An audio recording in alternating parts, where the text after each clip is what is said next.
how to delete a folder or a file on Windows operating system if you're getting could not find this item message. Verify the item's location and try again. And for some reason, Windows won't delete it when you try to delete it using right click and so on.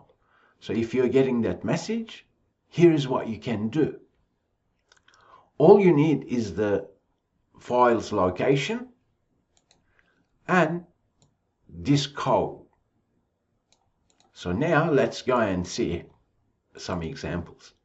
Let's say that's the folder I want to delete. So I can open a window, or I can locate it through other windows and just browse into the folder. But let's imagine yours is a file. If that's the case, you can right click, go to properties, and there you will see folder path. In this example, it's that.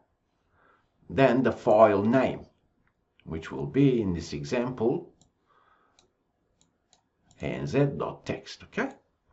So the path to folder or the file that you want to delete. Once you know that, as in once you copy that, then look at this code, which will be available in the description, and make sure there is no spaces after that backward slash, and simply paste that in there. Now you can copy that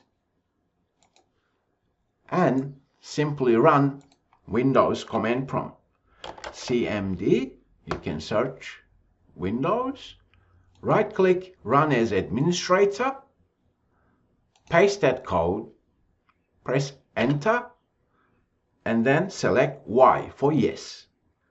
Let's select yes, and that's now deleted. As we can see, it's now gone.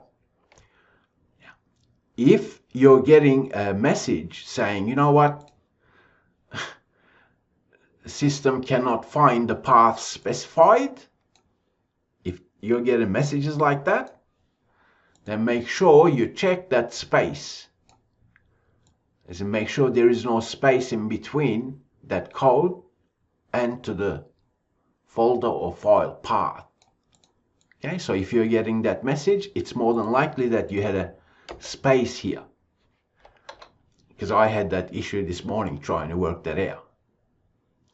So that is how you fix issues on Windows operating system in terms of deleting a folder or a file. This is what you can do, and then continue enjoying your Windows operating system.